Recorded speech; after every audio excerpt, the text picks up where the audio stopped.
I'm sorry, I told you I was going to answer a question here. Someone had a really good question. One was, is how do you keep the positive power flowing throughout the school year?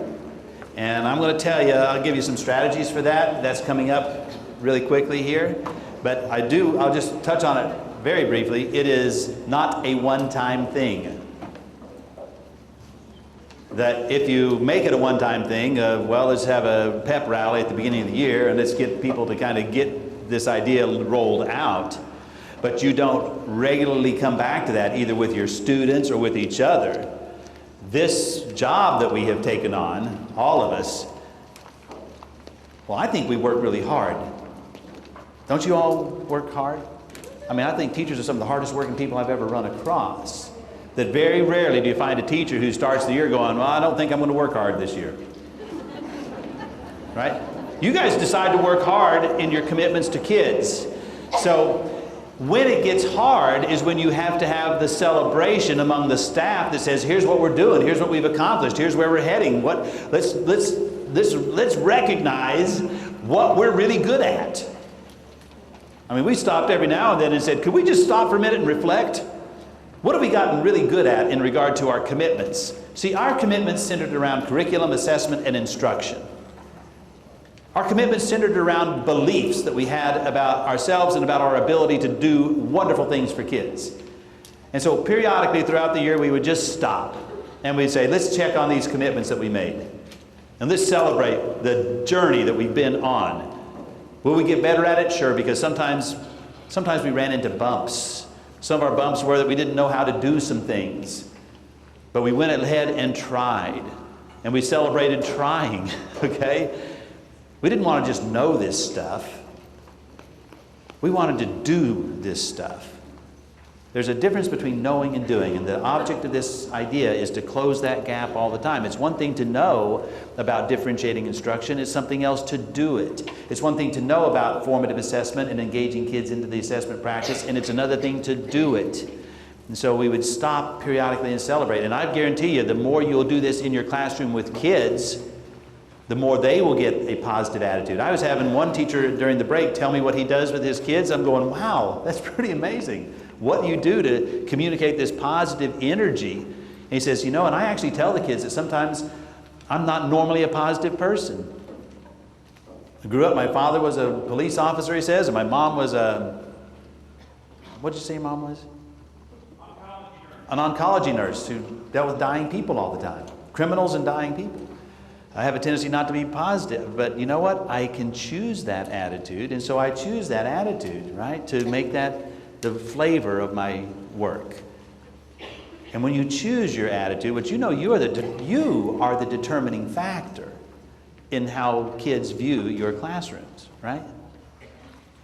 One high school teacher I know, he does this. I mean, here's how he does it every single day. He stands outside his classroom because they have to during the class period changes. But he says, well, if I have to be here, why not make it positive? So he shakes kids' hands. Particularly the ones that are coming into his classroom, he shakes their hands.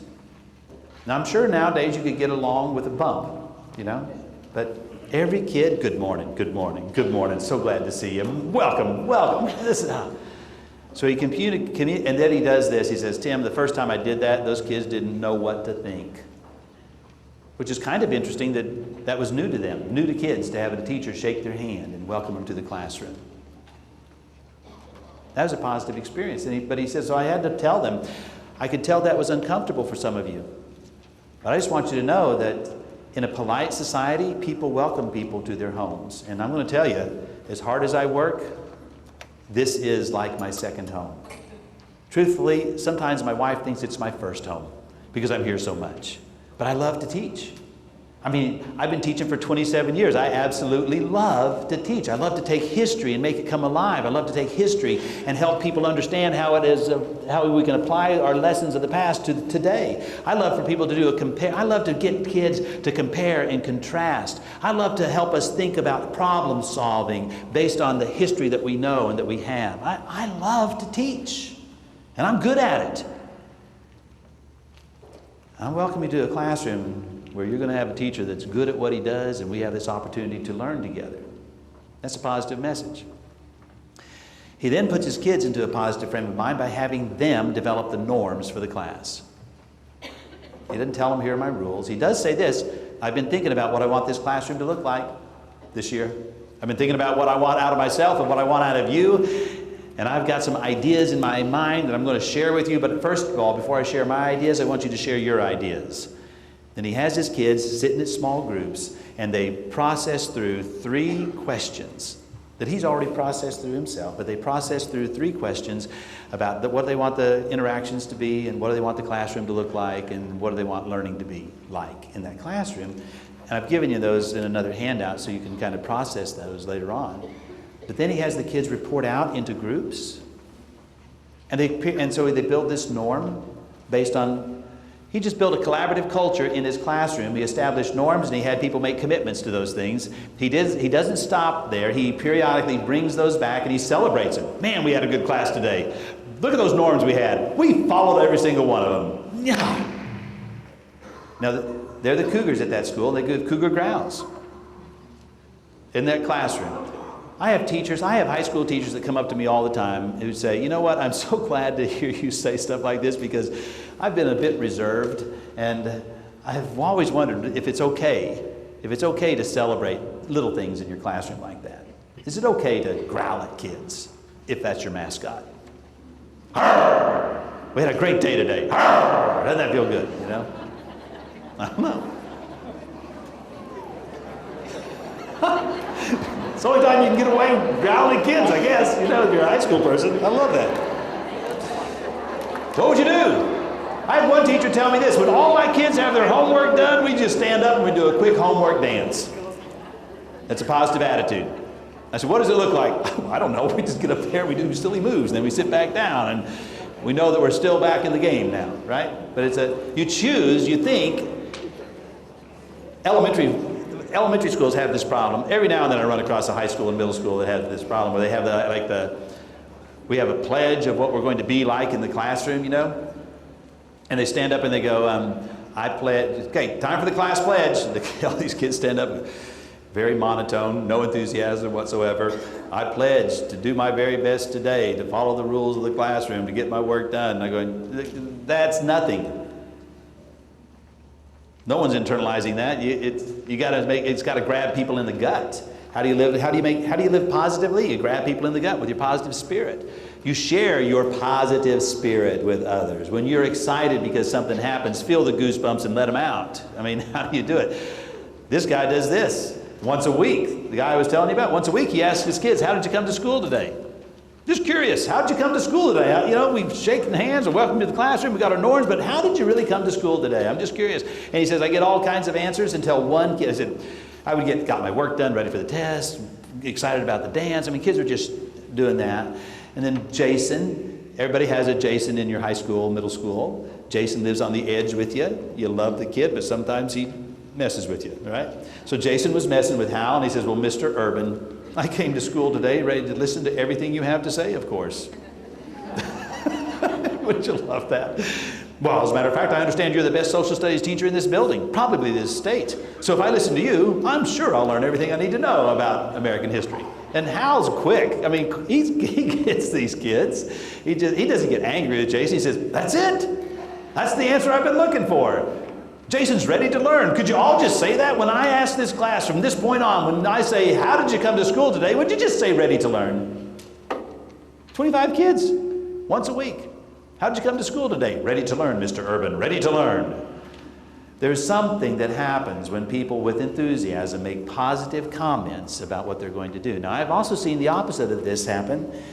I've seen principals trying desperately to get people to be positive and to communicate a positive message in their building. They'll have an assembly or something like that to get the kids understanding how powerful we're going to be as a group. Rick DeFore, one of the authors of this, Rick DeFore is the principal of Adlai Stevenson High School in Lincolnshire, Illinois, a school of 4,000 kids. You can imagine the size of that staff. And on his first day there, he brought all the kids into the auditorium, 4,000 of them. It's a big auditorium. He's standing on the stage and he introduces himself. He tells them how proud he is to be the principal of this school. how much he's looking forward to finding out who they are and what their dreams are and what they want to have happen. And then he told them his vision for the school. He says, we have an amazing staff here. We're on a journey together to continue to learn, to continue to provide for you those things that you need in order for you to succeed in this school and beyond. And because we have such a dedicated and talented staff, and because we have a plan in place when you struggle and how we're going to help you, because we have those things in place, I guarantee you people are going to start talking about this school in unbelievable terms. I will guarantee you, because of what we have inside this building, that we are going to be recognized as a blue ribbon school by the Department of Education. They've been recognized 4 times as a blue ribbon school. He shared with them their vision, his vision. Now, that meant that the teachers had to understand where he was going. Because he then did this, which I think was really putting himself out there. But Rick DeFore is passionate about this stuff. Because it's about kids, not about the adults. And so he then went to the kids, and he turns to the freshman section, and he says, freshmen, you're going to start us, and then we'll finish with the seniors. So I just want you to sing with me. Gonna take you higher! And they did it. Sophomores, juniors, seniors. By the time they got to the seniors, it was roaring. Anytime, we're going to take this school higher than anyone can ever imagine. And it'll be all of us doing that together. Now, I guarantee you, with Rick DeFore, when he looked around that room, he didn't see a single teacher standing against a wall or sitting quietly and not participating. He would not have allowed that. There's nothing worse than for us to try to have positive things going on, and for some of us not to get the importance that's important. So it drives me crazy when you look over and you got teachers just standing there going, this is ridiculous. Can't believe we're here. We should be in the classrooms, starting our classes. We're given 30 minutes to this. That's 30 minutes I could have been with my kids. And they miss the idea that a community gets behind the positive flow of energy. Now, every time they would have an assembly, whether that be just as a class or as a whole school, he would lead them in that we're going to take you higher. One of my favorite high school principals in Springfield, Missouri, they always stand and they recite the school motto, and then they sing the school alma mater. And it is really sung. I mean, it is not little wimpy singing. The teachers are belting it out, and they're turning to their kids and they're getting the kids to belt it out. Because why? It instills a sense of pride, and it lets the kids see that these teachers are proud to be here. They're a part of what this is all about. The culture of your school can be incredibly positive, but only as positive as every single member in your room right here is willing to make it. The minute one of you decides not to be positive about it is the minute you send a message and you tolerate that behavior. It's the minute you send a message that not all of us believe we're in this thing for the same reason or the same purpose or get this positive message idea. I want you to just think about that. It's not an accident that those teachers did that. Likewise, the school in Ohio, it's not an accident when this teacher says, it wasn't my school where I teach, but it was my kids' school where they go. They came home the first day, and I said, how was your first day at school? And they said, you know what? These teachers are serious about us learning this year. And she goes, what do you mean? I mean, she was expecting to say, it was fine. Here's the papers you have to sign. Instead, they were serious. Every single class, the teachers talked about learning. And they gave descriptions of it, and they talked about how if you struggle, here's what's going to happen for you, and how you'll learn from your mistakes, and how they'll hold us accountable for the work, how there's tutoring services available, how there's this time during lunch. If you're struggling, you go in here during lunch to get help. It was really different, Mom, really different. Do you think it's an accident that every teacher had that conversation with kids and described learning in a certain context about your first attempt isn't as good as your second attempt, so I allow you additional attempts? Do you think that's an accident? Or do you think the staff got together and said, on the first day of school, could we be sure that kids get this? And that we will be able to describe how we're going to help them when they struggle? How do you keep the positive energy going all year? You keep it going all year by revisiting these concepts often and frequently. Great organizations do that. At least quarterly, they do that. So I would encourage you to do it at least quarterly. If you have a school that needs it more often, choose to do it more often, okay? In my middle school, we chose to do it quarterly. In my elementary school that I was a principal of, oh my gosh, we had to do it every week to help our kids see. I mean, it was 87% free reduced lunch, and the kids were in and out of there all the time, so it was an every week kind of thing. But certainly in their classes, every single day, you would be positive. The second question that I want to take is this one, because I really like it, because it means someone's being very reflective. Very reflective and thinking in the box that we have that we're working with, and it's simply this one. Is retaking the test fair to all students? What about the kids who work hard and study the first time? If retaking the test will also earn them an A, and parents only see the grades, they might think their child is doing great when really they aren't. How about you guys take a turn at that answer first, and then I'll come back to it in just a couple minutes. What do you think, maybe there's an answer at your table to that question, because I bet you there are people at your table that might have that same question. Is retaking the test fair to all students? Do you understand the context of the question? Okay. Give that answer. What do you think? Share your thoughts first. Be reflective to this question. It's an excellent question. It's one we need to talk about as we look at the concept of learning. So that's a brief time, a couple of minutes to discuss. So there's a turn and reflect, and let me bring you back. Let me take the bottom half of the question first and see where you might be on this. Let's just take the bottom half of the question first. Thanks for coming back. The bottom half of the question really asks, is that will the parents and the kid understand what they're really capable of doing if they're allowed to retake a test? Let's say a child, let's just take a very simple scenario that happens in schools all the time. Let's say, and we're going to put an elementary twist to it, but you can take your own subject and put it to it. But let's say a kid has to take a spelling test. Because sometimes I know we do spelling tests and vocabulary tests and things like that. Let's say a kid has to take a spelling test, and they get, and really the goal of the spelling test is to help kids demonstrate that they've memorized how to spell some words that you think are critical to their future, right? And we all do understand that they need to be able to spell. So we would sometimes assess to see if they can do that.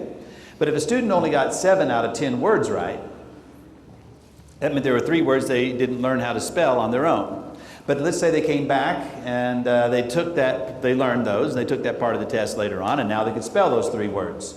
What is the kid capable of doing? The kid is now capable of spelling all 10 words. They weren't capable of doing all 10 words on Friday, but they were capable of doing all 10 words now on Tuesday or Monday. The fair assessment would be that they have learned. So the idea that it would not be a fair picture of what the child is capable of doing, in the context of learning, it is fair. If it takes some people more time than others, which we do know it does, then if you build in an opportunity for more time, you're more likely to have kids try for that. Without an opportunity, though, they usually don't go back and try to learn those next 3 words. And so they remain at a 70%, which is a true picture at that stage. But that wasn't your goal. Your goal was to get them to learn how to spell all of those words. So the move of a second opportunity is motivating in this respect. I will change your grade. It will be reflective of what you currently know. Not an average of those 2 scores, not a reflection of what you only knew on Friday, but what you now know. For some kids, you'll make that very invitational because they are at a proficiency level that you will accept. For other kids, you're going to make it much more directional. You don't invite them to redo that test.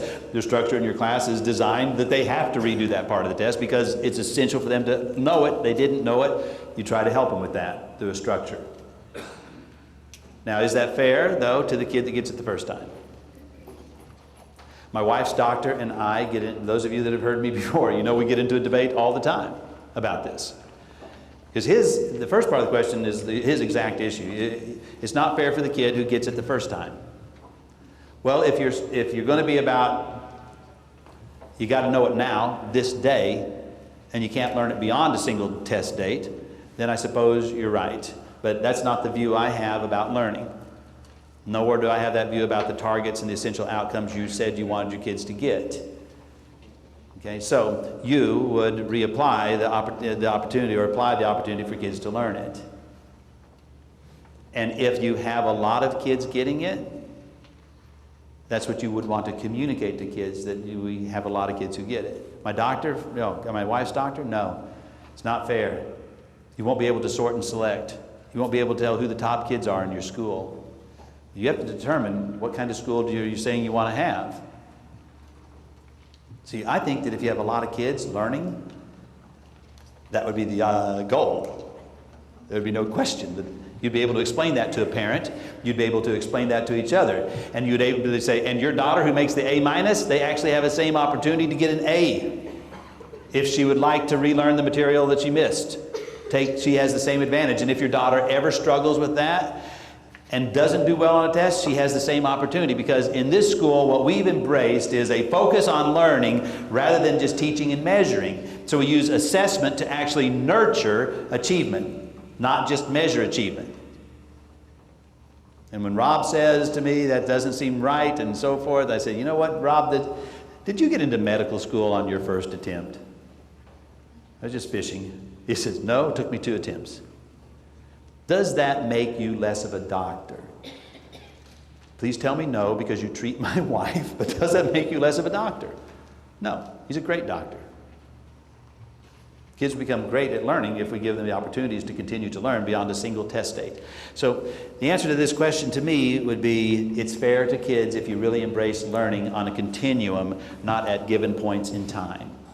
And you're willing to give kids the structure to have additional opportunities within your day, or within the structures of your class, or within the structures of your building. But it's pretty imperative that all of us do that. That if you're in a department, that we're all embracing that idea. That's what we signed on to do, was to be a community and work on these things. So when we think about those, that's a belief, and I'm so glad someone brought it up, because I think if we don't look at the dogmas of the quiet past to think anew, then we'll continue to practice something that really is not about learning. It's about sorting, selecting, and measuring who gets it right the first time, who gets it right the second time, doesn't matter. And I think you'd want to embrace a different idea. There are reasons that kids fail beyond they're lazy, they're not motivated, and they're absent.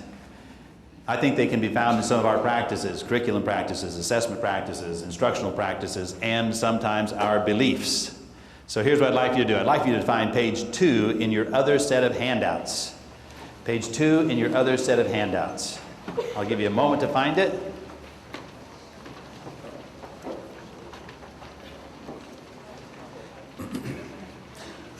When a staff thinks deeply about this, they begin to make commitments around some of these ideas that they might want to change. So, you got page 2?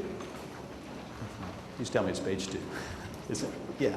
So I'm going to ask this group to do. If you are in rows 1, 2, and 3 on this side of the room, I'd like for your group to address the curriculum practices that sometimes exist, or that need to exist and don't exist, but curriculum practices that sometimes cause kids to fail.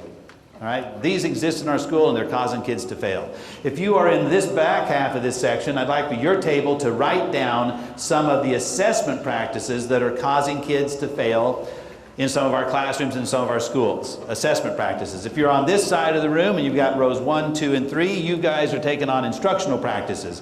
What would be some instructional practices that might be causing kids to fail or struggle in school? The rest of this group right through here, you guys are going to think about beliefs, statements that people make, things that you hear, your thoughts about kids, your thoughts about home life that might actually be impeding, or your thoughts about some of those practices that might be impeding the success of kids, all right?